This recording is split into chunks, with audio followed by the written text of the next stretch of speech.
నేటి ముఖ్యాంశాలు. చిలకవాగు ప్రక్షాళన నిర్వహించవలసిందే, లేదంటే దేనికైనా రెడీ. బషీర్మియా తాండా తాజా మాజీ సర్పంచ్ మిత్రు. 35 సంవత్సరాలు ప్రజాసేవలో ఉన్న వ్యక్తి దారాసింగ్. పెద్దెముల్ మండల తాజా మాజీ ప్రజాప్రతినిధుల వీడ్కోలు సమావేశంలో ఎమ్మెల్యే బుయ్యని. కార్మికులకు ఉద్యోగ భద్రత కల్పించాలి. సిఐటియు ఆధ్వర్యంలో తాండూరు ఎంఆర్ఓకు వినతి పత్రం. సీజనల్ వ్యాధుల పట్ల వైద్యులు అప్రమత్తంగా ఉండాలి. తాండూరు జిల్లా ఆసుపత్రి ఆకస్మిక తనిఖీల్లో ఎమ్మెల్యే బుయ్యని మనోహర్ రెడ్డి. డిఎస్సి పరీక్షను కనీసం 60 రోజులకు పెంచాలని కోరుతూ ఆమరణ నిరాహార దీక్ష ప్రారంభించిన ఎస్ఎఫ్ఐ నాయకులు దీపక్ రెడ్డి. సిటీ కేబుల్ వార్తలకు స్వాగతం. వార్తలు చదువుతున్నది మఠం నిరంజన్. చిలకవాగు నాలాల ప్రక్షాళన నిర్వహించవలసిందేనని అధికారులు ఎందుకు భయపడుతున్నారో మీ వెంట నేను ఉంటానని యాలాల మండల బషీర్మియా తాండా తాజా మాజీ సర్పంచ్ మిత్రు నాయక్ అన్నారు. కొందరు తమ దగ్గర కోర్టు ఆర్డర్స్ ఉన్నాయని బెదిరిస్తున్నారని, అక్కడ ఎవరు రారాదని భయపెడితే భయపడేది ఎవరు లేరని మిత్రు అన్నారు. శ్రీకాంత్ చారి తెలంగాణ ఉద్యమం కోసం ఎలా ప్రాణాలు అర్పించారో అలా చిలకవాగు ప్రక్షాళన కోసం తన ప్రాణాలను అర్పిస్తానని మిత్రు అన్నారు. చిలకవాగు 6 మోరీల నాలా దగ్గర నుండి త్రవ్వకాలు చేయవలసిందేనని డిమాండ్ చేశారు. ఈ విషయంలో ఎవరికి భయపడేదే లేదని మిత్రు అన్నారు. భవిష్యత్తులో తాండూరు మునిగిపోకుండా ఉండాలంటే చిలకవాగు నాలా పాత నక్ష ప్రకారం త్రవ్వకాలు జరపాలని, లేనిచో ఎలాంటి ఆందోళన కార్యక్రమానికైనా సిద్ధం అని మిత్రు తెలిపారు. అందరికీ నమస్కారము. నేను బషీర్మియా తాండా తాజా మాజీ సర్పంచ్ మిత్రు యాలాల్ మండల్. మనము ఒక వారం రోజుల నుంచి చిలుకవాగు గురించే చెప్పుకుంటున్నాం, కానీ ఆ చిలుకవాగుని ఎప్పుడు తీస్తామా ఎప్పుడు చేస్తాం అనేది లేదు. ఇంకొకటి, మన ప్రభుత్వ ఉద్యోగులు ఆడ పోతే సర్వేర్లు పోతే ఈడ వచ్చి ఎందుకు సర్వే చేస్తున్నారు, నా దగ్గర కోర్టు ఆర్డర్ ఉంది అంటనే అంటున్నాడంట. ఎవరు? మన హాదీబాయ్. ఎందుకు? అతనికి ఏం అవసరం కోర్టు ఆర్డర్, స్టే ఆర్డర్ ఉన్నది. స్టే ఆర్డర్ ఉంటే అతని దగ్గర ఓట్లేము కదా. ఎక్కడి నుంచి నాలా ఉంది అనేది సర్వే చేపిస్తున్నాము, అదే ప్రకారంగా పోతాం. ఆయన స్టే ఆర్డర్ ఇస్తే 53, 54 సర్వే నంబర్ ఉండొచ్చు, 52 సర్వే నంబర్కి లేదు. కాబట్టి నేను బాజప్తా చెప్తున్నా, 6 మోరీల నాలా అని చెప్తున్నాం. కాబట్టి అదే 6 మోరీలు అనేది మనం అదే హాదీబాయ్ పెట్రోల్ బంక్ ముందల దొవ్వుతే ఆ 6 మోరీలను దొవ్వినాం అనుకో, మనకి 6 మోరీలు నిజం ఉన్నాయా లేదా, అబద్ధం చెప్తున్నామా అనేది తెలుస్తుంది. ఎందుకంటే మనం అదే హాదీబాయ్ పెట్రోల్ బంక్ ముందల దొవ్వుతే ఆ 6 మోరీలను దొవ్వినాం అనుకో, మనకి 6 మోరీలు నిజం ఉన్నాయా లేదా, అబద్ధం చెప్తున్నామా అనేది తెలుస్తుంది. ఎందుకంటే మేము పుట్టడము ఇక్కడనే బషీర్మియా తాండాలోనే పుట్టి మేము దగ్గర అయినా 20, 35, 40 సంవత్సరం ఉన్నది. మా నాయన వాళ్ళకు 75, 80 సంవత్సరాలు ఉంది. కనీసము ఒక పెద్ద మనుషులను తీసుకొచ్చి ఎక్కడి నుంచి ఉండే నాలా అనేది క్లియర్ కట్గా తెలుసుకున్నా నడుస్తుంది. కానీ దాన్ని తూతూ మంత్రంగా కాకుండా క్లియర్ కట్గా చేయాల్సిందిగా కోరుతున్నా. దీని మీద ప్రత్యేకంగా ఎమ్మెల్యే గారు దృష్టి సారించారు. ఇంతకుముందు వాళ్ళు చెప్పారు కాబట్టి అదే ప్రకారంగా 16 కోట్ల రూపాయలు శాంక్షన్ అయినాయంట అనంగా వింటున్నాము. దీని మీద ప్రత్యేకంగా ఎమ్మెల్యే గారు దృష్టి సారించారు. ఇంతకుముందు వాళ్ళు చెప్పారు కాబట్టి అదే ప్రకారంగా 16 కోట్ల రూపాయలు శాంక్షన్ అయినాయంట అనంగా వింటున్నాము. మనకు తెలియదు. దాన్ని ఖచ్చితంగా ఒక రౌడీ షీటర్తో భయపడకుండా దాన్ని క్లియర్ కట్టుగా ఎక్కడి నుంచి చేయాలని నేను ముందర ఉండి నేను ఉంటా బాజప్తా. ఎవరు వస్తారో చూస్తాము. మాకు ఇంకొకటి విధంగా వాళ్ళని చెప్తున్నారంట, వీళ్ళు చేస్తున్నారు వాళ్ళు చేస్తున్నారు. ఎవ్వరు ఏం చేసేది లేదు. క్లియర్ కట్గా ఆ 6 మోరీలు ఫస్ట్ రోడ్ దగ్గర దోవినాం అనుకో, క్లియర్ కట్గా తెలిసిపోతుంది కింద బంగారం ఉందా వెండి ఉందా అనేది తెలిసిపోతుంది. కాబట్టి అక్కడ జనాలు మునిగిపోతున్నారా దేవుడా అంటే, ఇక్కడ ఒక హాదీని పట్టుకొని వాందే కులగొడుతున్నామా, వాందే ఇది చేస్తున్నాం అనే ఉద్దేశంతో ఆయన నాకు కోర్టు నుంచి స్టే ఆర్డర్ ఉంది. అరే నీకు కోర్టు నుంచి స్టే ఆర్డర్ ఉంటే నీది ఏమున్నది? 53, 54 సర్వే నెంబర్ ఉండొచ్చు, నువ్వు అంతవరకే చూసుకో. కానీ నువ్వు 52 సర్వే నెంబర్ వరకు నీకు కోర్టు ఆర్డర్ ఇచ్చిందా? కోర్టు ఆర్డర్ని మేమైతే ధిక్కరించట్లేము కదా. కాబట్టి ఏ ప్రభుత్వ ఉద్యోగి భయపడేదే లేదు. అతను రౌడీ షీటరు, ఎక్కువ ఏమైనా చేసిండనుకో ఆయన మీద ఏ కేసు ఫైల్ చేయాలనో చేద్దాము. ఆయన కోర్టు, హైకోర్టు కాకుండా సుప్రీంకోర్టు అని ఆయనతోటి భయపడే ప్రసక్తే లేదు. ఎందుకంటే కనీసం లేదన్నా ఇంతకుముందు 3-4 వార్డులు మునిగిపోయినాయంటని చెప్తున్నాం. మళ్ళీ ఇప్పుడు వాన పడ్డప్పుడు ఎగురులాడుతున్నాం, వాన లేనప్పుడు ఏమనట్లేము. మళ్ళీ వాన పడ్డదనుకో మళ్ళీ చాలా ప్రాబ్లం అవుతుంది. ఇంకా 2-3 రోజుల వానలు ఉన్నదంటని అంటున్నారు. కాబట్టి దీని మీద ఖచ్చితంగా ఎమ్మెల్యే సార్కి నేను ఒకటే కోరుకుంటున్నా, సార్ దయచేసి ఆ చిలుకవాగుని మీ పీరియడ్లోనైనా చేయాల్సిందిగా మీకు ప్రత్యేకంగా ధన్యవాదాలు తెలుపుకుంటున్నాను సార్. ఖచ్చితంగా ఎమ్మెల్యే సార్కి నేను ఒకటే కోరుకుంటున్నా, సార్ దయచేసి ఆ చిలుకవాగుని మీ పీరియడ్లోనైనా చేయాల్సిందిగా మీకు ప్రత్యేకంగా ధన్యవాదాలు తెలుపుకుంటున్నాను సార్. ఇంకొకటి ఎమ్మెల్యే సార్కి నేను ఏం కోరుకుంటున్నా అంటే ఒక మంచి సర్వేర్ని, ఈ సర్వేరు కాకుంటే ఇంకో పెద్ద సర్వేని తీసుకురావాలి. ఎందుకంటే ఈ సర్వేర్కి అడిగితే అది ప్రవాహం ఉన్నది, నాలా లేదు, అది ప్రవాహం ఉన్నది, నాలా లేదు అంటే ఏ విధంగా నీకు నాలా లేదని తెలుసా? అది ఎక్కడి నుంచి ఉంది మాకు క్లియర్ కట్గా తెలుసు కదా, మేము చూపిస్తాము. నీకు మ్యాప్లో తెలియకుంటే మేము చూపిస్తాం. బాగా చెప్తా ఇక్కడ నుంచి ప్రవాహం ఉన్నది అంటే ఎక్కడ ప్రవాహం ఉన్నది ఈ సర్వేర్ గిట్ట క్లియర్ కట్గా తెలియదు. కాబట్టి మనం డిస్ట్రిక్ట్ సర్వేర్ కాకుంటే ఇంకా ఏ సర్వేర్ని పిలిపిస్తామో ఆ మ్యాప్ తెప్పించి క్లియర్ కట్గా సర్వే చేపించాల్సిందిగా నేను ఎమ్మెల్యే సార్ని విజ్ఞప్తి చేస్తున్నాను. ఎమ్మెల్యే సార్కి ఒక్కటే కోరుకుంటున్నా, సార్ నేను ముందర ఉంటా, ఎవ్వరికి ఏమి ఇంత ఇబ్బంది కాదు. ఆ రౌడీ షీటర్ చంపేస్తే నన్ను చంపేస్తాడేమో, నేను భయపడే ప్రసక్తే లేదు. ఖచ్చితంగా చిలుకవాగు తీయాల్సిందే. ఎమ్మెల్యే గారు ముందల నేనుంటా, ఎమ్మెల్యే సార్ నా ఎంట ఉండాల్సిందిగా నేను కోరుకుంటున్నాను. ఎమ్మెల్యే సార్కి ఒక్కటే కోరుకుంటున్నా, సార్ నేను ముందల ఉంటా, ఎవ్వరికి ఏమి ఇంత ఇబ్బంది కాదు. ఆ రౌడీ షీటర్ చంపేస్తే నన్ను చంపేస్తాడేమో, నేను భయపడే ప్రసక్తే లేదు. ఖచ్చితంగా చిలుకవాగు తీయాల్సిందే. ఎమ్మెల్యే గారు ముందల నేనుంటా, ఎమ్మెల్యే సార్ నా ఎంట ఉండాల్సిందిగా నేను కోరుకుంటున్నాను. నేను 7 వరకు పోయినా 6 వరకు నేను సిద్ధము, కానీ ఖచ్చితంగా 6 మోరీల నాలా ఆ చిలుకవాగు తీయాల్సిందే. నేను ఎమ్మెల్యే సార్ ముందల నేనుంటా. సార్కి నేను రిక్వెస్ట్ చేస్తున్నా, సార్ మరి మా ఎంట మీరు ఉండండి. ఏదో రౌడీ షీటర్లతోటి భయపడో వీళ్ళతోటి భయపడో చిలుకవాగుని మాత్రము ఇది చేయనియదు. ఖచ్చితంగా చిలుకవాగు తీయాల్సిందిగా కోరుతున్నా. ఈ రౌడీ షీటర్లతోటి కానీ ఇంకెవరితోటి కానీ భయపడేదే లేదు. ఎందుకు భయపడతాము, ఏ విధంగా భయపడతాం? ఎవరితోటి భయపడేదే లేదు. ఏ కేసు అవుతుందో అది చూసుకుంటాం, కానీ భయపడే ప్రసక్తే లేదు. చిలుకవాగు తీయాల్సిందే. ఇంకొకటి ముఖ్యంగా ఏం చెప్తున్నా అంటే, మన తెలంగాణ కోసం అయితే పోరాటం చేసి శ్రీకాంతాచారి అయితే తెలంగాణ కోసం చనిపోయాడు. నా తాండూరు ప్రజల కోసము ఆ చిలుకవాగు నన్ను చంపేసినా పర్వాలేదు, నేను చనిపోయినా పర్వాలేదు, కానీ చిలుకవాగు మాత్రం ఖచ్చితంగా తీయాల్సిందే. ఒకవేళ చిలుకవాగు తీయకపోతే నేను ప్రతి దానికి సిద్ధంగా ఉంటా. ఎవ్వరికి భయపడేది. ఈడ మన హాది ఉండని, ఇంకొకరు ఉండని, ఇంకొకరు ఎవ్వరితో భయపడేదే లేదు. ఇంతటితో ముగిస్తున్నా. పెద్దేముల్ మండలంలో గత 35 సంవత్సరాలుగా నిరంతరంగా ప్రజాసేవలో ఉన్న వ్యక్తి దారాసింగ్ అని ఎమ్మెల్యే బుయ్యని మనోహర్ రెడ్డి అన్నారు. అన్ని మండలాల కన్నా పెద్దేముల్ మండలం అన్ని విధాల అభివృద్ధి చెందిందని, అందుకు కారణం జెడ్పీటీసీ దారాసింగ్ అని అన్నారు. ఇలాంటి నాయకులు మీకు ఉండడం మీ అదృష్టం అని పెద్దేముల్ మండలంలో తాజా మాజీ ప్రజాప్రతినిధుల సమావేశంలో ఎమ్మెల్యే మాట్లాడుతూ కోట్పల్లి ప్రాజెక్టును అన్ని విధాల అభివృద్ధి చేద్దామని, ఆగస్టు 15 లోపు రైతులకు రుణమాఫీ జరుగుతుందని ఎమ్మెల్యే బుయ్యని మనోహర్ రెడ్డి అన్నారు. ఈ కార్యక్రమంలో స్టేట్ ఫైనాన్స్ కార్పొరేషన్ సభ్యులు రమేష్ మహారాజ్, మండల కాంగ్రెస్ పార్టీ అధ్యక్షులు గోపాల్, వికారాబాద్ జిల్లా మాజీ గ్రంథాలయ సంస్థ చైర్మన్ మురళీకృష్ణ గౌడ్, డాక్టర్ సంపత్ కుమార్, మైపాల్ రెడ్డి, తాజా మాజీ సర్పంచులు, ఎంపీటీసీలు, కాంగ్రెస్ పార్టీ జిల్లా మహిళా అధ్యక్షురాలు శోభారాణి, మైనార్టీ నాయకులు రియాజ్ తదితరులు పాల్గొన్నారు. నాయకులు ఎంపీపీలు కావచ్చు, జెడ్పీసీలు కావచ్చు, సర్పంచ్లు అయ్యే వాళ్ళు కూడా చాలా మంది ఉన్నారు. దారాసింగ్ గారిని అందరం కూడా స్ఫూర్తిగా తీసుకొని అదే భాగంలో మనం అందరం కూడా నడవాలా. ఖచ్చితంగా ఈరోజు పెద్దేముల్ మండలం నేను వచ్చినప్పుడల్లా చెప్తా ఉంటాను, పెద్దేముల్ మండలం అంటే ఈరోజు కాంగ్రెస్ కింద కంచుకోవడం ఎందుకంటే ఒక యాక్టివ్గా లీడర్షిప్ ఉన్నందుకే, యాక్టివ్గా ఇక్కడ ఉన్నందుకే, మండలంలో యాక్టివ్ ఉన్నందుకే ఈరోజు గ్రామాల్లో కూడా స్ట్రెంథెన్ చేయాలి. మనం అందరం కూడా అదే గ్రామంలో కరెక్ట్ మండలంలో ఉంటేనే గ్రామంలో స్ట్రెంథెన్ అవుతుంది. ఇక నేను రోడ్లు కూడా చూసిన మిగతా గ్రామాల్లో కానీ మిగతా మండలంలో కానీ రోడ్లు ఏదైనా ఎంత బాగా చేయించినామంటే నేను జన్మభూమి ఉన్నప్పుడు కానీ ఎక్కడున్నా తనకు డెవలప్మెంట్ కానీ లీడర్కు ఇక్కడ ఉన్నటువంటి ప్రజలకు ఏ అవసరం ఉన్నదో అదే తప్పించి వేరే వ్యాపారం లేకుండా పనిచేసిన కనుక పెద్దేముల్ మండలి డెవలప్మెంట్ ఉండే కానివ్వండి, రోడ్స్ కానివ్వండి, రోడ్స్తో పాటు తనని ఎప్పుడే ఇప్పుడు బౌసింగ్ కానీ శివరాం కానీ లక్ష్మణ్ యాక్టివ్ సర్పంచ్ ఏంటంటే ఒక మంచి లీడర్స్ సమక్షంలో పనిచేయడానికి వాళ్ళు కూడా యాక్టివ్ 3 సార్లు సర్పంచ్ కాగండి.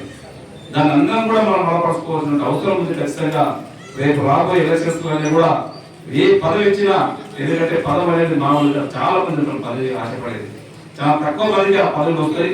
దాన్ని అందరం కూడా 35 సంవత్సరాలు అందరూ దారాసింగ్ గారు ఏ విధంగా దేశంలో అదే విధంగా మనం అందరం కూడా చెయ్యాలని చెప్పి కూడా తప్పకుండా అందరం కూడా కోరుకుంటూ రేపు జరగబోయే గ్రామ పంచాయతీ ఎలక్షన్స్ కానీ, రేపు లోకల్ బాడీ ఎలక్షన్స్ కానీ అతి సమీపంలో ఉండబోతా ఉన్నాయి.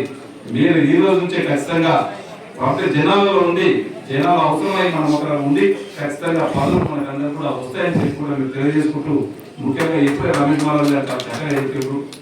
ఈ రోజు ఎలక్షన్స్ ముందు మీకు ఏదైతే చెప్పుకున్నామో 6 గ్యారంటీలు ఇప్పటికే 2-3 చేసుకోవడం జరిగింది. ఉచిత బస్సు కానివ్వండి, సిలిండర్లు కానివ్వండి, 200 యూనిట్లకు కరెంటు కానివ్వండి, రేపు ఆగస్టు 15 తారీఖు నాడు 2 లక్షల రుణమాఫీ ఖచ్చితంగా గౌరవ ముఖ్యమంత్రి గారు ఏదైతే చెప్పిండో అది కూడా ఖచ్చితంగా చేపిస్తూ ఉన్నాం. మనం అందరం కూడా ప్రతి దగ్గర కూడా ఒకటి చెప్పవలసిన బాధ్యత మన అందరిపై ఉంది. దయచేసి ఈ గత 10 సంవత్సరాల ఆ రోజు ధనిక రాష్ట్రాలు ఇచ్చినాం మనం. ఆ రోజు కాంగ్రెస్ గవర్నమెంట్ నుంచి టీఆర్ఎస్ ధనిక రాష్ట్రాలు ఇస్తే ఈ 10 సంవత్సరాలు ఏం చేసిరో ఒకసారి మనం అంతా కూడా గుర్తుంచుకోవాలి. 8 లక్షల కోట్ల అప్పు చేసి ఈ రోజు అప్పుల కర్మగా అప్పుల రాష్ట్రంగా తీసుకుంటుంది టీఆర్ఎస్. దాన్ని కూడా మనం ప్రతి ఇంటికి చెప్పవలసిన బాధ్యత ఉంది. దయచేసి అయినా సరే మనం వీళ్ళు అనుకుంటుండొచ్చు, అదే 6 గ్యారెంటీలు చెప్పిర్రు దానికోసమే చెప్తున్నాను కాదు. 6 గ్యారెంటీలు ఇచ్చే బాధ్యత ఆ రోజు కాంగ్రెస్ పార్టీ ఎప్పుడైనా తెలంగాణ ఇస్తుందని చెప్పి తెలంగాణ ఇవ్వడం జరిగింది. 6 గ్యారెంటీలు ఇస్తుందని చెప్పి సోనియా గాంధీ నోటి మాటగానే కూడా మీటింగ్ లో చెప్పడం జరిగింది. ఏ ఒక్కటి కూడా తప్పకుండా ప్రతి 25 రూపాయలకు వెళ్ళిపోతా ఉన్నాం. పింఛన్ ఇస్తామని చెప్పినాం, పింఛన్ ఇవ్వబోతా ఉన్నాం. ఈ 5 సంవత్సరాలు ప్రజల యొక్క మమేకమై మన ప్రభుత్వం నుంచి వచ్చే ఏ స్కీమ్ అయితే ఉందో ప్రతి స్కీమ్ ను ప్రజల దగ్గరికి తీసుకెళ్ళి వాళ్ళకు అందేటట్లు ప్రజలకు అందేటట్లు మనం సహాయం చేయాలని చెప్పి మీ అందరికీ కోరుకుంటున్నా. మరి ఈ రోజు మనం అందరం అనుకుంటున్నాం పదవి విరమణ అనేది రాజకీయ నాయకులకు ఎప్పుడు లేదు. సేవ చేసే పనిలో మనం ఉన్నాం. పదవి అనేది ముఖ్యం కాదు. మనం పార్టీలో ఉండి పదవి ఉంటేనే సేవ చేసేది కాదు, పదవి లేకుండా మనం సేవ కలుగుతాం. నేను అందరికీ కోరేది ఏంటంటే ఈ రోజు దానశీలకు పదవి అయిపోయింది, మరి ఏదో చేస్తారో లేదో అనేది కాదు. మీరు ఎప్పుడు కూడా 24 గంటలు నా తలుపులు తెరిచి ఉంటాయి. మరి మీ సేవ కోసం నేను తప్పకుండా ఎప్పుడు 24 గంటలు నేను మీకోసం ఎప్పుడు కూడా తయారుంటా. మీరందరూ గుర్తుపెట్టుకోవాలి. మరి పదవి అయిపోయింది, మరి మాట్లాడతాడో లేదో, మరి పని చేస్తాడో లేదో, మరి ఇది కాదు. ఏ పని అయినా చేయడానికి నేను సిద్ధంగా ఉంటాను. మీరు మీతో సత్సంబంధాలు ఉన్న సంబంధాలను నేను పోగొట్టుకునే ఇష్టం నాకు లేదు. నాకున్నదే ప్రజాసేవ. నాకు వేరే పని లేదు. ఈ రోజే కాదు, రాజకీయంలో వచ్చినప్పటి నుంచి కూడా నా సంసారము, నేను నా పిల్లలు అనేది కాదు. నేను ప్రతి ఒక్కరి సంసారం రాజకీయము. మరి మీతోటి సంబంధాలు ప్రజల యొక్క సేవ చేసే నా సంసారం కాబట్టి నేను మీలో ఉండి ఎప్పటికీ కూడా మీ సేవకి అంకితం ఉంటా అని చెప్పి చెప్పుకుంటూ ఈ అవకాశం ఇచ్చిన అందరూ మాట్లాడారు. కాంగ్రెస్ పార్టీ అంటేనే దారసింగర్ అంటేనే కాంగ్రెస్ పార్టీ పెద్దలు కానీ కాంగ్రెస్ పార్టీ అంటే దారసింగర్ కాదు, మీరందరూ ఉంటేనే దారసింగన్న. ఇన్ని రోజులు ఒక వ్యక్తిగా కాంగ్రెస్ పార్టీ శక్తిగా ఏది అంటే మీ అందరి యొక్క సహాయ సహకారాలు నన్ను నమ్ముకొని ఉన్నందుకే నేను ఈ స్థాయికి ఎదగగలిగిన. ప్రతి గ్రామంలో ప్రతి కార్యకర్త నన్ను నమ్ముకొని, మరి నేను వాళ్ళని నమ్ముకొని పని చేయడం వల్లనే పార్టీ ఈరోజు ఈ స్థాయిలో ఉంది. నేను ముందుగా 87లో రాజకీయంలో అప్పుడే స్టార్ట్ చేస్తే ఆ రోజు పెద్దలు బొమ్మాపూర్ బిబ్రెడ్డి గారు, మరి ఆ రోజు పెద్దలు బాలేడి గారు స్వర్గస్థులైనారు. మరి మారేపల్లి రామరెడ్డి గారు, కల్లెల్లి మహాదేవ్ గారు, మరి అటుపోతే మన గోపాల్ రెడ్డి హరిచంద్ర గారు, మోహన్ సింగ్ గారు, మరి జ్ఞానేశ్వర గారు, ఇందూరు కృష్ణయ్య గారు, వీరు సీనియర్ కాంగ్రెస్ లో ఆ రోజు. వీళ్ళందరూ చందు మహారాజ్తో చదువుగా ఉండేవారు. చందు మహారాజ్ ఆ రోజు ఎమ్మెల్యేగా ఉన్నారు. అయితే అప్పుడు నా రాజకీయ ప్రవేశం ముందుగా ప్రవేశపెట్టడానికి పెద్దలు దేవారెడ్డి రెడ్డి గారు, మరి భీమిరెడ్డి గారి యొక్క బామడి వాళ్ళు, ఆయనతో కలిసి ముందుగా భీమిరెడ్డి గారి దగ్గరికి పోయి మా తాండ ఫస్ట్ ఇల్లు కావాలని చెప్పి ఎమ్మెల్యేగా ఉన్న చంద్రబాబు దగ్గరికి పోతే 42 ఇళ్ళు ఆ రోజు 42 ఇవ్వడం, 2 ఇళ్ళు ఇవ్వడం జరిగింది. ఆ రోజు నుంచే రాజకీయ ప్రస్తావన అది మొదలైంది. 88లో నేను గ్రామ పంచాయతీ మెంబర్గా మరి గెలిచిన తర్వాత, అదేవిధంగా నేను ఊళ్ళో తాండలో ఉంటే 91లో పెద్దెములో వచ్చి రేషన్ షాప్ ఒకటే ఉంటే 2 షాపులు డివైడ్ చేపించి చంద్రబాబు చెప్పి మరి రేషన్ షాప్ డీలర్ గా, అంతకుముందు ఊళ్ళో ఉన్నప్పుడు కూడా హరిత కేంద్రం రాత్రి, ఎందుకంటే అప్పుడు రాత్రి పనులు నడిపిస్తున్నాడు వయోజన విద్య. అప్పుడు వయోజన విద్యకు నేను టీచర్ గా నేను చేసినప్పుడు బసవరాజ గారు సూపర్వైజర్ ఉంది. ఆ రోజు నుంచి కూడా నేను ప్రజలతోటే మమేకమై ఉన్నా. అయితే నేను స్కూల్ లైఫ్ నుంచి కూడా రాజకీయం ప్రజాసేవ చేయాలనే ఉద్దేశం నాకు స్కూల్ నుండే వచ్చింది. నేను 9th 10th లో 10th లో ప్రెసిడెంట్ గా, యూనియన్ ప్రెసిడెంట్ గా, 9th లో జాయింట్ సెక్రటరీ గా చేయడం జరిగింది. దాని తర్వాత పెళ్ళైన తర్వాత రాజకీయంలో వచ్చి మరి పెద్దలు భీమిరెడ్డి గారు నన్ను తోడుకునిపోయి జగన్మోహన్ దగ్గర మాట్లాడిపించి రేపు పిల్లగాన్ని గట్టిగా ఉండరా, బాగుంటుంది, నీకు లైఫ్ ఉంటుందని చెప్పి ఆ రోజు ఆయన చెప్పడం జరిగింది. ఆయన ఎంతనే ఆయన అడుగుజాడలో నేను ఉండి మరి చంద్రబాబు చనిపోయిన తర్వాత 95లో ఎలక్షన్లు అయితే 95లో ఇద్దరు అన్నదమ్ములు కొట్లాడుకొని నేను పార్టీకి ఆ రోజే పార్టీకి పనిచేసిన. మాణికరావు గారు ఇండిపెండెంట్ నిలబడ్డారు, మరి నారాయణరావు పార్టీ నుంచి నిలబడితే నేను పార్టీకి అప్పుడు పార్టీకి పనిచేసిన. ఆ రోజు నుంచి ఈ రోజు వరకు కూడా కాంగ్రెస్ పార్టీ తప్ప వేరే ఎక్కడ కూడా వదలలేను, వెనకలేను, చేయలేదు, ముందర కూడా చేయను. చాలా మంది ఏమనుకుంటారంటే ఈ మధ్యన పోయినసారి రోహిత్ రెడ్డి గారిని ఎవరు కాంగ్రెస్ పార్టీ అంతా ఖాళీ అయింది, దాంట్లో కాంగ్రెస్ లేదు అన్న రోజుల్లో కూడా మేము ఒక 3-4 సీనియర్లం, ఎవరు లేరు. ఉత్తమంగా నేను జనార్దన్ రెడ్డి మరి మేము 45 మందిలో సీనియర్గా ఉన్నాం. మరి మేమందరం కలిసి ఏం చేయాలి, పార్టిసిపేట్ అందరూ చెప్పారు, మనమైతే పోయే ప్రసక్తి లేదు, కాంగ్రెస్ పార్టీ ఇడిసేది లేదు, ఓడిలాగా స్తోమత ఉంది. మరి వారు నాకు ఇంకా ముందర ఎన్నో పదవులు అనుభవించాలని కోరుకుంటూ మరి ఎంపీటీసీలు కూడా ఇప్పటికీ ఇది కాకుండా రాబో కాలంలో మీరు సర్పంచులు కానీ మళ్ళీ ఛాన్స్ వస్తే ఎంపీటీసీలు కానీ నిలబడాలి. అదేవిధంగా సర్పంచులు కూడా మీరు ఇంతకు వదులుకోకుండా రాబో కాలంలో ఎంపీటీసీ కానీ మంది సర్పంచ్ కానీ మీకు అవకాశాలు వస్తే ఉండాలి. మరి రాబో కాలంలో కూడా కాంగ్రెస్ పార్టీ మళ్ళీ పెద్దేముల మండలంలో మరి హైయెస్ట్ మెజార్టీతో ఉన్నప్పుడే ప్రభుత్వం నుంచి వచ్చే పథకాలు కూడా మరి ప్రతి గ్రామానికి చేరవేయడానికి మనకు ఆస్కారం ఉంటుంది. ఈరోజు చూడండి, ఈ రోజు ఈ వేదిక మీద ఎంత మంచిగా అనిపిస్తున్నారు నాకు కూడా. దారా సింగ్ అన్న, మనోహర్ అన్న, రమేష్ మహారాజ్, ఈరోజు మనోహర్ లెఫ్ట్ కి రమేష్ రావు ఉన్నాడు, రైట్ కి దారా సింగ్ ఉన్నారు. ఈ చూడండి కాంబినేషన్. 5 ఏళ్ళు ఏ సమస్య వచ్చినా ఇట్లా బుల్డోజర్ పొక్కుకుంటూ పోయవచ్చు. ఎక్కువ సమయం తీసుకోకుండా నీలాంటి మనిషికి విరామం లేదు, ఉండదు. జెడ్పీటీసీకి మాజీ అవుతున్నావు, ఏదో పెద్ద పోస్ట్ రాబోతున్నదని నాకు కూడా అనిపిస్తున్నది. తప్పకుండా వస్తుంది.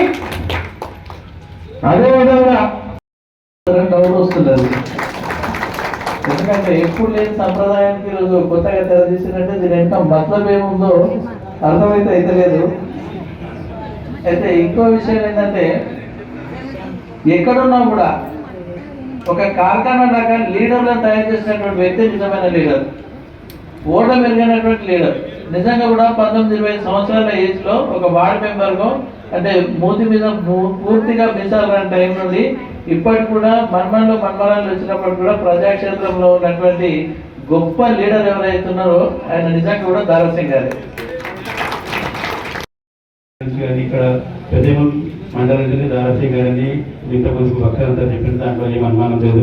నాకు 1 సంవత్సరం 2 సంవత్సరాలు జూనియర్ ఉన్నాడు, కానీ పాలిటిక్స్లో 100% యాక్టివ్ ఉంటాడు. మేమైతే పార్టీస్ చేస్తున్నాము, నేను 100% పాలిటిక్స్ చేసుకుంటూ ప్రజలకి కానీ తర్వాత ఇక్కడ ఎటువంటి అసౌకర్యాలు ఉంటే కూడా ఈవెన్ మా దగ్గర ఇక్కడ పేషెంట్ ఉంటే కూడా డాక్టర్ మా పేషెంట్ వచ్చి చెప్తే వాళ్ళ గురించి మన కన్సెషన్ కానీ దాన్ని కన్సిడర్ చేయండి. 100% మేము ఆయన మనకు ఎప్పుడు కూడా చేదుడు బాధలు ఇవ్వండి మాకు అందరికీ పేషెంట్. అలాగే పెద్ద మండలంతో మాకు చాలా సంబంధాలు ఉన్నాయి. మా ధూమకేతున్నాడు ఇక్కడ ముందర కూర్చున్నాడు, ఆయన బిడి తాగొద్దంటే మా సర్పంచ్ మానేమన్నాడు. అటువంటి వాళ్ళు కూడా ఉన్నారు ఇక్కడ.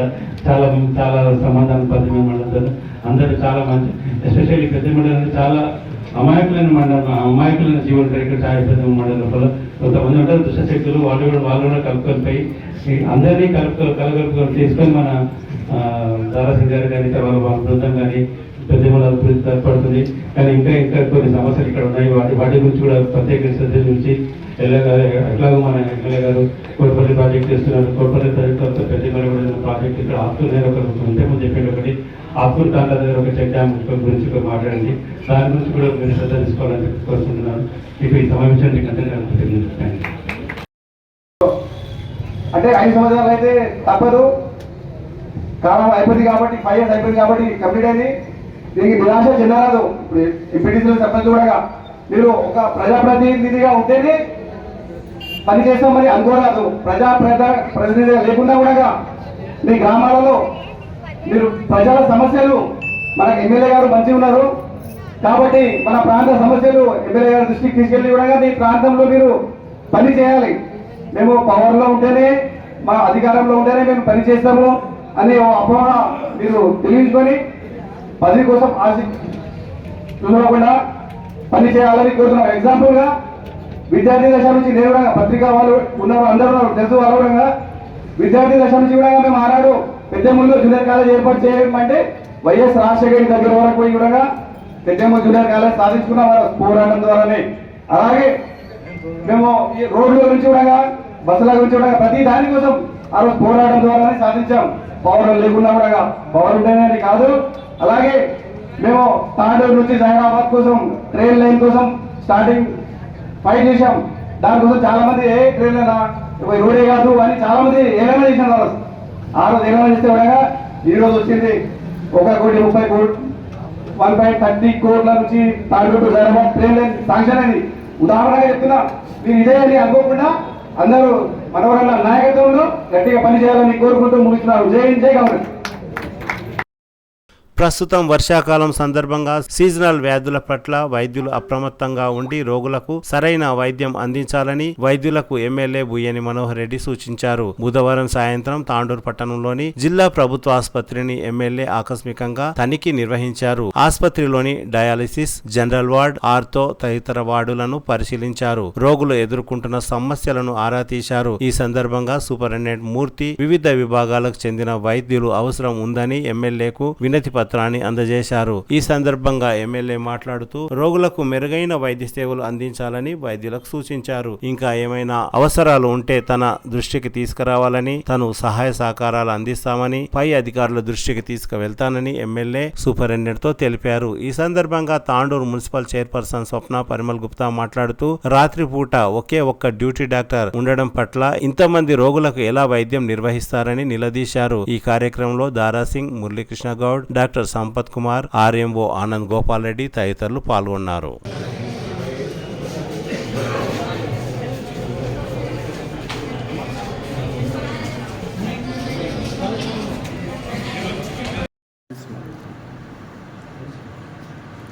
గవర్నమెంట్ జిల్లా హాస్పిటల్లో సూపరింటెండెంట్ గారు మూర్తి గారు, డాక్టర్ రమణ గారు, గౌరవ చైర్పర్సన్ స్వప్న పరిమళ గారు, గౌరవ పెద్దలు సంపత్ గారు, దారాసింగ్ గారు, మురళి గారు, ఇంకా జుబెల్లాల గారు, అబీబ్లాల గారు అందరం కూడా హాస్పిటల్ విజిట్ చేసి ఇక్కడ ఉన్నటువంటి సదుపాయాలు ఏ విధంగా ఉన్నాయి, పేషెంట్స్కి ఎందుకంటే ఇప్పుడు ఈ డెంగ్యూ కానీ మోషన్స్ కానీ ఈ రైన్ సీజన్లో కొత్త వాటర్ రావడం వల్ల రోగాలు కూడా ఎక్కువ ఉంటాయి కనుక ఏ విధంగా ట్రీట్మెంట్ అవుతుందో ఒకసారి చూడాలనే ఉద్దేశంతో హాస్పిటల్ అంతా కూడా తిరగడం జరిగింది. పేషెంట్లతో కూడా మాట్లాడడం జరిగింది. ఉన్న దాంట్లో మంచి ఫెసిలిటీస్ ఉన్నాయని చెప్పి పేషెంట్లు కూడా చాలా సంతోషం వ్యక్తం చేస్తూ ఉన్నారు. ఎందుకంటే ఈరోజు ఈ తాండూరు నియోజకవర్గమే కాక కర్ణాటక బార్డర్ నుంచి కూడా ఈ హాస్పిటల్ పైన ఒక మంచి నమ్మకంతో అక్కడి నుంచి కూడా దూర ప్రాంతం నుంచి కూడా ఇక్కడికి వస్తూ ఉన్నారు. ఆ నమ్మకాన్ని ఇంకా స్ట్రెంగ్తన్ చేసుకోవాలంటే హాస్పిటల్ మనం ఏ విధంగా స్ట్రెంగ్తన్ చేసుకోవాలా, ఇక్కడ ఉన్నటువంటి స్టాఫ్ కానీ ఇంకా ఏదైనా అవసరం ఉందా అన్నీ కూడా డాక్టర్స్తో చర్చించుకోవడం జరిగింది. కొంతమంది డాక్టర్స్ తక్కువ ఉన్నట్టు ఖచ్చితంగా సంబంధిత మంత్రి గారితో మాట్లాడి గౌరవ ముఖ్యమంత్రి గారికి ఇక్కడ ఉన్నటువంటి హాస్పిటల్లో ఉన్నటువంటి సౌకర్యాలు ఇక్కడ ఉన్నటువంటి అన్నింటిని కూడా వారి దృష్టికి తీసుకెళ్ళి డాక్టర్స్ని కూడా ఫుల్ పేజ్గా ఇక్కడ చేసేటట్లు ఖచ్చితంగా నేను ప్రయత్నం చేస్తాను. ఖచ్చితంగా ఈ లోటునంతా కూడా భర్తీ చేస్తాను. దాంట్లో భాగంగా ఇక్కడ చాలా రోజుల నుంచి ఒక 20-25 సంవత్సరాల నుంచి మెయింటెనెన్స్ కలరింగే కానీ డ్రైనేజే కానీ ఇది మైనర్ రిపేర్స్ ఇక్కడ ఉన్నాయి. అది ఎంబడే ఈ 2-3 రోజుల్లోనే అవసరం అనుకుంటే రేపే కలెక్టర్ గారితో మాట్లాడి దీనికి సరిపోయే ఫండ్స్ కూడా ఎంబడే ఏర్పాటు చేస్తాను. సేమ్ టైం నాకు ఒక 15 రోజుల ముందు తాండూరు టీచర్స్ రమేష్, సుజాత అనే ఇద్దరు, రమేష్ వాళ్ళ మిస్సెస్ సుజాత ఒక ప్రైవేట్ హాస్పిటల్లో ట్రీట్మెంట్ చేసుకుంటూ దాదాపు ఒక 75-80 లక్షల రూపాయలు హాస్పిటల్ ఖర్చు పెట్టినాక కూడా నేను హాస్పిటల్కి పోయి ఆ డాక్టర్తో సందర్శిస్తే వాళ్ళు ఆ పేషెంట్ కండిషన్ 5% మాత్రమే ఉంది, ఇక్కడ ట్రీట్మెంట్ లేదు, ఇంకేదైనా ట్రీట్మెంట్ చేయాలంటే విదేశాల నుంచి ఒక ఇంజెక్షన్ ఉంటుంది, దానికి 60-70 లక్షలు ఖర్చు అవుతుందని చెప్పిండు. వాళ్ళకు ఖర్చు పెట్టుకునే స్తోమత లేక ఇంటికి తీసుకుపోవాలని వాళ్ళు సిద్ధమైనప్పుడు నేను వాళ్ళతో మాట్లాడి, వాళ్ళ హస్బెండ్ రమేష్ గారితో మాట్లాడి నిమ్స్కి ప్రిపేర్ చేశాను. ఈరోజు నిమ్స్ హాస్పిటల్లో ఆడ పోయిన తర్వాత ఒక వారం రోజులలోనే మంచి రికవర్ అయ్యి ఈరోజు ఇంటికి రావడం జరిగింది. దయచేసి తాండూరు ప్రజలు కూడా మీరందరూ కూడా గుర్తుంచుకోవాల్సింది, గవర్నమెంట్ హాస్పిటళ్ళల్లో ఒక మంచి ఫ్యాకల్టీ, మంచి అనుభవం ఉన్నటువంటి డాక్టర్స్ ఉంటారు.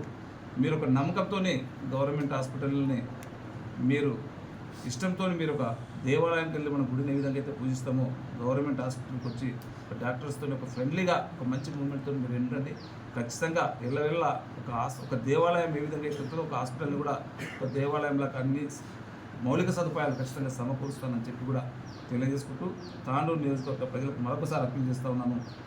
ఇక్కడ హాస్పిటల్ మంచి నాణ్యమైనటువంటి డాక్టర్స్ ఉంటారు, గవర్నమెంట్ హాస్పిటల్ని ఎక్కువ ప్రిపేర్ చేయాలని చెప్పి కూడా మీకు అందరికీ అప్పీల్ చేసుకుంటున్నాను. Thank you.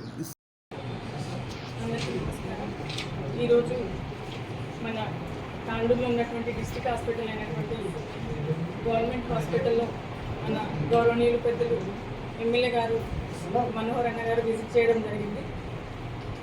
ఇక్కడ డిస్ట్రిక్ట్ నుంచి వచ్చే చాలామంది, రూరల్ నుంచి వచ్చే చాలామంది పేషెంట్స్ ఇక్కడనే ట్రీట్మెంట్ చేయించుకుంటారు కాబట్టి ఇక్కడ ఇంకా మెరుగైన సేవలు అందించాలనే ఉద్దేశంతో అన్నగారు ఈరోజు ఇంకా ఏమేమి మనకు ఫెసిలిటీస్ అవసరం ఉంది, ఇంకా డాక్టర్స్ ఎవరెవరు కావాలి, ఇంకా ఏదైనా మిషనరీ కావాలా అనే ఉద్దేశంతో అంతా వెరిఫై చేసి చూసి ఈరోజు డాక్టర్స్తో మాట్లాడడం కూడా జరిగింది. ఇక్కడ ఉన్నటువంటి డాక్టర్స్ మన మూర్తి గారు కానీ మన రమణబాబు గారు కానీ వారికి ఏవైతే ఇక్కడ హాస్పిటల్లో ఇంకా నీడీస్ ఉన్నాయో వాటన్నిటి గురించి పెద్దలకి వినియోగించుకోవడం జరిగింది. అతి త్వరలో కొంతమంది డాక్టర్స్ వేకెన్సీస్ కూడా ఉన్నాయని చెప్పి పోస్టులు కూడా చెప్పడం జరిగింది. కాబట్టి అతి త్వరలో మన ఎమ్మెల్యే గారి దృష్టికి తీసుకొచ్చారు. అలాగే సిటీ స్కానింగ్ కూడా చాలా ఖర్చు అవుతుందని చెప్పేసి డాక్టర్స్ చెప్పడం జరిగింది.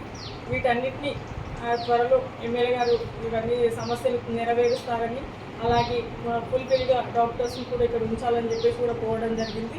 అలాగే పేషెంట్స్కి కూడా ఎంత తొందరగా రికవరీ చేసి వాళ్ళకి మంచి సౌకర్యాలు ఇస్తూ ఫుడ్ కూడా మంచిగా పెడుతూ వారందరినీ మంచిగా చూసుకోవాలనే ఉద్దేశంతో డాక్టర్స్కి కూడా సలహా సూచనలు ఎమ్మెల్యే గారు ఇవ్వడం జరిగింది. అలాగే పేషెంట్స్ని కూడా తొందరగా ఇక్కడ ఎవరైతే డాక్టర్స్ లేరో వాటన్నిటి సమస్యల్ని కూడా మన గౌరవనీయులు పెద్దలు ఎమ్మెల్యే గారు చేస్తారని ఆశిస్తూ నేను కూడా ఈరోజు వరకు నా తరఫున కూడా నేను విన్నవించుకుంటున్నాను. అలాగే నైట్ టైంలో చాలామంది పేషెంట్స్ వస్తుంటారు, ఒక్కటే డ్యూటీ డాక్టర్ ఉన్నారు కాబట్టి చాలా ఇబ్బంది ఉందని చెప్పేసి నేను కూడా వారి దృష్టికి తీసుకురావడం జరిగింది. ఇది లేకుండా కనీసం ఒక 3 డ్యూటీ డాక్టర్స్ నైట్ టైంలో ఉండాలని చెప్పేసి నేను కూడా డాక్టర్స్కి అలాగే గౌరవనీయులు ఎమ్మెల్యే గారికి కూడా కోరుకుంటూ ఈ అవకాశం ఇచ్చిన పెద్దలందరికీ మరొకసారి ధన్యవాదాలు.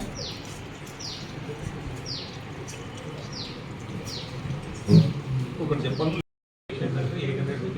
500 రూపీస్ మనం దీంట్లో రిపోర్ట్ జనరేషన్ మీడియా నుంచి మనకు హైదరాబాద్లో వాళ్ళు టెలి మెడిసిన్ ద్వారా మనకు రిపోర్ట్ ఇస్తారు. సిటీ స్కాన్ మనం ఆన్లైన్ పంపిస్తారు. వాళ్ళు 500 రూపీస్ చార్జెస్. మనకి film around 200 rupees film maximum ఒక 50 నుంచి 100 రూపాయలు. దాంట్లో ఏంటంటే మనకు హెచ్డిఎస్ నుంచి మనం ఖర్చులు మెయింటెనెన్స్ ఎంత మెయింటెనెన్స్ వస్తుంది సంవత్సరం నెలకు ఎంత వస్తుంది? నెలకు అరౌండ్ 1 to 1.5 lakhs. దీని నుంచే మనకు అడ్జస్ట్ అవుతుంది. సిటీ స్కాన్ ఒకటి, యూజర్ చార్జెస్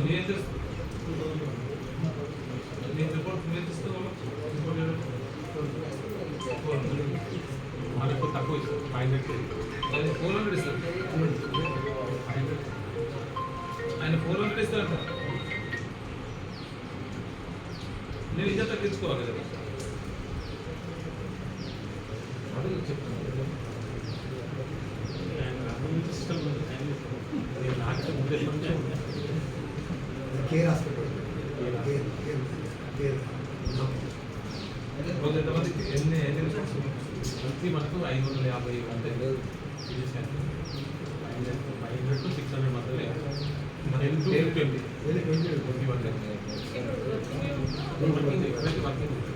ఏంటంటే మళ్ళీ ఏమైనా మనం మెయింటెనెన్స్ రెగ్యులర్గా చేయకపోతే మళ్ళీ ప్రాబ్లం ఇంకా మన దగ్గర ఇంకేం కాగా జిల్లా ప్రభుత్వ ఆసుపత్రిని మంగళవారం రాత్రి సిటీ కేబుల్ ప్రతినిధులు పరిశీలించగా కొన్ని చోట్ల పైకప్పు నుండి నీళ్లు రావడం, పార్కింగ్ స్థలంలో వాహనాలు నిలపకుండా తమ ఇష్టానుసారం ద్విచక్ర వాహనాలను నిలపడం, అవసరం లేకున్నా ఫ్యాన్లు ఆన్లో ఉండడం, అవసరం ఉన్న దగ్గర ఫ్యాన్లు లేకుండా ఉండడం, కొన్ని ప్రాంతాల్లో చెత్తా చెదారంతో నిండి ఉండడం గమనించడం జరిగింది. ఎమ్మెల్యే తనిఖీలు నిర్వహిస్తున్నప్పుడు జిల్లా ఆసుపత్రి సలహా సంఘం సభ్యులు ఒకరు సూపరింటెండెంట్ కన్నా ఎక్కువగా యాక్టివ్ గా కనబడ్డారు. నిజానికి జిల్లా ఆసుపత్రి సలహా సంఘం సభ్యులుగా ఉన్న వ్యక్తి అక్కడ డాక్టర్ గా ఉండకూడదు. అదే విధంగా ఆయన ఎప్పుడో రిటైర్మెంట్ అయినా జిల్లా ప్రభుత్వ ఆసుపత్రి ప్రతి వ్యవహారం తన కనుసన్నల్లోనే నడుస్తున్నది. ఆయనపై ఎన్నో ఆరోపణలున్నా ఆయనను అక్కడ ఉంచడం పట్ల పలు అనుమానాలు వ్యక్తమవుతున్నాయి. వెంటనే ఆయనను తొలగించాలని పలువురు డిమాండ్ చేస్తున్నారు.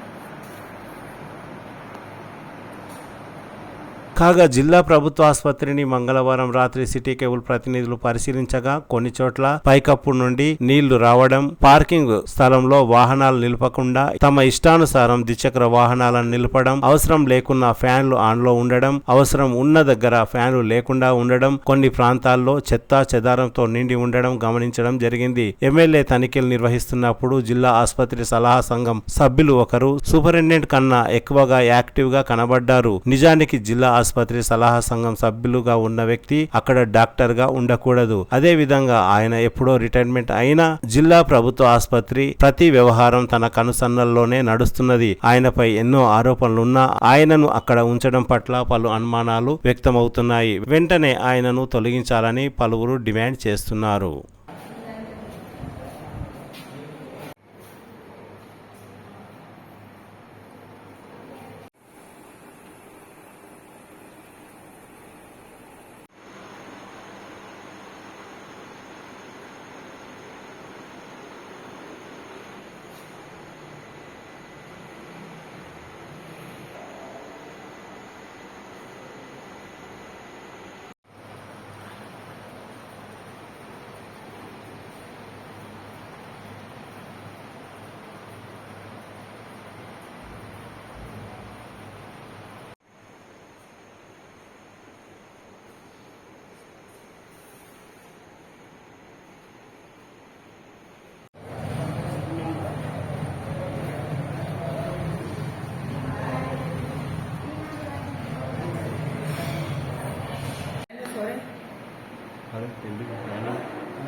అంగన్వాడీలు, ఏఎన్ఎంలు, ఆశా వర్కర్లు, గ్రామ పంచాయతీ పారిశుద్ధ్య కార్మికులకు అందరికీ ఉద్యోగ భద్రత కల్పించాలని కోరుతూ బుధవారం తాండూరు ఎంఆర్ఓ తారాసింగ్ నాయక్ ను సిఐటియు ఆధ్వర్యంలో కలిసి వినతి పత్రం అందజేశారు. ఈ సందర్భంగా సిఐటియు నాయకులు శ్రీనివాస్ మాట్లాడుతూ మూడోసారి బీజేపీ నరేంద్ర మోడీ ప్రభుత్వం అధికారంలోకి వచ్చిన అనంతరం 44 కార్మిక చట్టాలను కాలరాస్తున్నారని ఆవేదన వ్యక్తం చేశారు. వెంటనే కార్మికులకు ఉద్యోగ భద్రత, 26,000 కనీస వేతనం, పిఎఫ్, ఈఎస్ఐ సౌకర్యాలను కల్పించాలని డిమాండ్ చేశారు. ఈ కార్యక్రమంలో తాండూరు నియోజకవర్గంలోని అంగన్వాడీ టీచర్లు, ఆశా వర్కర్లు, జిల్లా వ్యవసాయ కార్మిక నాయకులు బుగ్గప్ప తదితరులు పాల్గొన్నారు.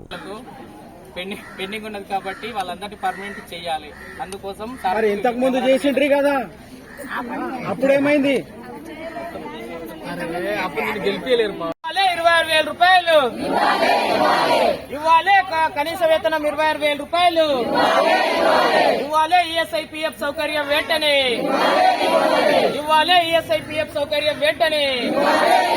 జిందాబాద్ జిందాబాద్ సిఐటియు, జిందాబాద్ సిఐటియు. పరిష్కరించాలి కార్మికుల సమస్యలను వెంటనే, అరికట్టాలి ప్రైవేటీకరణ. ఈరోజు దేశవ్యాప్తంగా నరేంద్ర మోడీ మూడోసారి బీజేపీ ప్రభుత్వం అధికారంలోకి వచ్చిన తర్వాత కార్మికుల హక్కులని, అదేవిధంగా కార్మికులకు ఉన్నటువంటి 44 కార్మిక చట్టాలన్నీ గిట్ట మార్చేసి ఏదైతే ప్రైవేటీకరణని ప్రభుత్వ రంగ సంస్థలలో ప్రవేశపెట్టి ప్రభుత్వ రంగ సంస్థలు లేకుండా నిర్వీర్యం చేస్తున్నటువంటి పరిస్థితి ఉంది. స్కీమ్ వర్కర్లందరికీ ఈ దేశంలో 1 కోటి మంది పనిచేస్తున్నటువంటి పరిస్థితి ఉంది. అంగన్వాడీలు కానీ, ఆశా వర్కర్లు కానీ, ఏఎన్ఎంలు కానీ, గ్రామ పంచాయతీ వర్కర్లు కానీ ఇట్లా అరకోర వేతనాలతో పెద్ద ఎత్తున ఈ ప్రభుత్వాలకు సర్వీస్ ఇస్తున్నటువంటి పరిస్థితి ఉంది. మళ్ళీ వీళ్ళందరికీ కనీస వేతనం 26,000 రూపాయలు కావాలని చెప్పి, ఈఎస్ఐ పిఎఫ్ సౌకర్యం కల్పించాలని చెప్పి, ప్రమాద బీమా సౌకర్యం 10 లక్షలు ఇవ్వాలని చెప్పి, రిటైర్మెంట్ బెనిఫిట్స్ 5 లక్షల రూపాయలు ఇవ్వాలని చెప్తూ, అదేవిధంగా ఈ పెద్ద ఎత్తున ఈ దేశంలో రాష్ట్రంలో వీళ్ళందరూ శ్రమ చేస్తుంటే, ఈ ప్రభుత్వాలకు పేరు వస్తుంటే వీళ్ళని గుర్తించకుండా, వీళ్ళ శ్రమను గుర్తించకుండా ఈరోజు ప్రైవేటుకు ప్రభుత్వ రంగ సంస్థలన్నిటికీ దారదత్తం చేస్తున్నటువంటి మోడీ ప్రభుత్వం ప్రజా వ్యతిరేక విధానాలు, కార్మిక వ్యతిరేక విధానాలు నశించాలని చెప్పి ఆల్ ఇండియా వైజ్ గా సిఐటి ఆధ్వర్యంలో తమ యొక్క కార్మికుల యొక్క డిమాండ్ డే అని చెప్పి జూలై 10న దేశవ్యాప్తంగా వారి యొక్క డిమాండ్లు నెరవేర్చాలి కార్మికులే అని చెప్పి పెద్ద ఎత్తున ఈరోజు ఎంఆర్ఓ ఆఫీసుల ముందు గానీ, కలెక్టర్ ఆఫీసుల ముందు గానీ, ఆర్డీఓ ఆఫీసుల ముందు గానీ పెద్ద ఎత్తున కార్మికులు, కర్షకులు అందరికిట ఈరోజు రోడ్డు మీదకి వచ్చి వారి యొక్క బాధను, వారి యొక్క సమస్యలు ఎదుర్కొంటున్నటువంటి వాటిని ప్రభుత్వానికి ఏదైతే వినిపించే విధంగా ఈ రోజు ప్రభుత్వం అధికారంలోకి వచ్చింది. కాంగ్రెస్ రాష్ట్రంలో అందరికీ 18,000 వేతనం ఇస్తామని చెప్పారు, ఉద్యోగ భద్రత కల్పిస్తామన్నారు. మళ్ళీ ఇప్పటి వరకిట ప్రభుత్వం వచ్చిన తర్వాత చాలా రోజులు గడుస్తున్నప్పటికీ వీరి గురించి ఎలాంటి ప్రస్తావన చేయకపోవడం చాలా దుర్మార్గం. ప్రైవేటీకరణను వేగవంతం చేస్తున్నటువంటి మోడీ ప్రభుత్వానికి ఒత్తాసు పలికే విధంగా ఈ రాష్ట్రంలో కాంగ్రెస్ ప్రభుత్వం చేస్తుంది. కాబట్టి ఈ ప్రభుత్వానికి గిట రాబోయే రోజులలో ఈ కార్మిక వర్గం అంతా గిట అంగన్వాడీలు, ఆశలు వీళ్ళ సమస్యలపైన తప్పకుండా మరింత పోరాటాలు, ఉద్యమాలు ఉధృతం చేస్తాం. ఈ రోజు నిత్యావసర ధరలు పెరిగిపోయి పేదోడు తినడానికి తిండి లేకుండా ఈ రోజు అల్లాడుతుంటే శ్రమజీవులందరికీ వీళ్ళు పనిచేస్తే వారి వేతనం పెంచకుండా 6 నెలలు 7 నెలలు పెండింగ్ పెడుతున్నటువంటి పరిస్థితి ఉంది. మళ్ళీ ప్రతి శాఖకు పైసా పెంచినటువంటి మోడీ ప్రభుత్వం గిట్ట ఆలోచన చేయాలి. మరి ఐసిడిఎస్ కు గానీ, గ్రామ పంచాయతీ గానీ, అదేవిధంగా వివిధ శాఖలో పనిచేస్తున్నటువంటి హెల్త్ డిపార్ట్మెంట్ వాళ్ళకి గానీ పైసా బడ్జెట్ పెంచకుండా రాష్ట్ర ప్రభుత్వాలపైన భారం వేసేసి మీరే ఆ స్కీమ్లన్నీ కొనసాగించుకోవాలని దుర్మార్గంగా రాష్ట్ర ఏదైతే కేంద్రంలో ఉన్నటువంటి మోడీ ప్రభుత్వం ఈ శాఖలన్నిటికీ బడ్జెట్ కోతలు విధిస్తుంది. కాబట్టి బడ్జెట్ ను వెచ్చి సంపూర్ణంగా ఈరోజు పేద ప్రజలకు సేవలు చేసే విధంగా ఆలోచన చేయాలని చెప్పి కార్మికుల ఆధ్వర్యంలో ఈరోజు పెద్ద ఎత్తున నిరసన తెలియజేయడం జరిగింది. కనీస వేతనం 26,000 పెంచే వరకు, ఉద్యోగ భద్రత కల్పించే వరకు ఈ పోరాటాన్ని ఉధృతం చేస్తామంటూ భవిష్యత్తులో ఈ రాష్ట్ర ప్రభుత్వం పైన, కేంద్ర ప్రభుత్వం మీద పెద్ద ఎత్తున పోరాడతామని చెప్తూ ఈరోజు పెట్టుబడిదారులకు, కార్పొరేట్లకు ఉత్సాహం పలుకుతున్నటువంటి బీజేపీ ప్రభుత్వానికి రాబోయే రోజులలో తప్పకుండా గుణపాఠం తెలియజేస్తామంటూ ఈ రోజు వేగవంతంగా ప్రైవేటీకరణని ఈరోజు బొగ్గు గనులలో గానీ, అదేవిధంగా ప్రభుత్వ రంగ సంస్థలలో గానీ అమ్ముకొని ఈరోజు ప్రైవేటుకు దారదత్తం చేయడం వల్ల భవిష్యత్తులో నిరుద్యోగులకు ఉద్యోగాలు లేకుండా చదువుకున్న పిల్లలందరికీ ఈరోజు నిరుద్యోగం పెరిగిపోయి పెద్ద ఎత్తున ఈరోజు నిరుద్యోగం పెరగడం వల్ల వాళ్ళ కుటుంబాలను పోషించుకోలేకపోతుంది. కాబట్టి తీవ్ర అవస్థలు పడుతున్న పేద ప్రజలు. అందుకోసం ధరలను అరికట్టాలి, పేద ప్రజల వేతనాలు పెంచాలి, కార్మికులకు భద్రత కల్పించాలి, గుర్తింపు కార్డులు ఇవ్వాలి, హెల్త్ కార్డులు ఇవ్వాలి అని చెప్పి సిఐటి ఆధ్వర్యంలో ఈరోజు దేశవ్యాప్తంగా కార్మికుల యొక్క డిమాండ్ చేస్తూ ఈ యొక్క కార్యక్రమాన్ని నిర్వహించడం జరుగుతుందని చెప్పి ఈ సందర్భంగా వచ్చిన వారందరికీ ప్రత్యేకంగా ధన్యవాదాలు తెలుపుతూ ముగిస్తున్నాం. అన్ని నిలవడు, ఇద్దరు ఏడున్నారు, అన్ని నిలవడు. డిఎస్సి అభ్యర్థులకు నిర్వహించే పరీక్షకు కేవలం 20 రోజులు మాత్రమే సమయాన్ని కేటాయించడం పట్ల ఎస్ఎఫ్ఐ తాండూరు డివిజన్ అధ్యక్షులు దీపక్ ఆగ్రహం వ్యక్తం చేశారు. కనీసం 60 నుండి 90 రోజుల వరకు సమయాన్ని కేటాయిస్తే బాగుంటుందని, విద్యార్థులు పరీక్షకు ఎలా ప్రిపేర్ అవుతారో తెలపాలని అన్నారు. పరీక్ష తేదీని పొడిగించకపోతే తాను ఆమరణ నిరాహార దీక్ష కొనసాగిస్తానని దీపక్ రెడ్డి అన్నారు. తాండూరు పట్టణంలోని అంబేద్కర్ చౌక్ దగ్గర గల జగదాంబ టవర్స్ లో దీపక్ రెడ్డి ఆమరణ నిరాహార దీక్షను చేపట్టారు. ఆయనకు తాండూరు పట్టణంలోని నిరుద్యోగులు, డిఎస్సి అభ్యర్థులు, విద్యార్థులు తదితరులు సంఘీభావం తెలిపారు.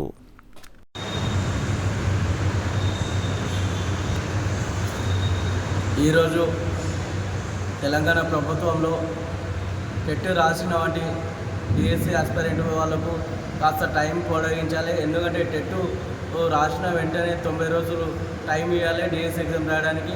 కానీ ఈరోజు తెలంగాణ రాష్ట్ర ముఖ్యమంత్రులు ఎటువంటి టైం ఇవ్వకుండా 20 రోజుల్లో మాత్రమే పెట్టి ఇలా విద్యార్థులకు చాలా ఇబ్బంది చేస్తున్నారు. అందుకు డిఎస్పి ఆస్పిరెంట్ వాళ్ళ మద్దతుగా ఈరోజు తాండూలో నిరాహార దీక్ష సాయంత్రం 4 గంటల నుంచి కూర్చోవడం జరుగుతుంది. ఒకవేళ డిఎస్సి పోస్ట్పోన్ చేయకపోతే డిఎస్పీ ఒకటి పోస్ట్పోన్ చేయకపోతే కంటిన్యూ ఇదే కొనసాగిస్తారని తెలంగాణ రాష్ట్ర ముఖ్యమంత్రికి హెచ్చరిస్తున్నాం.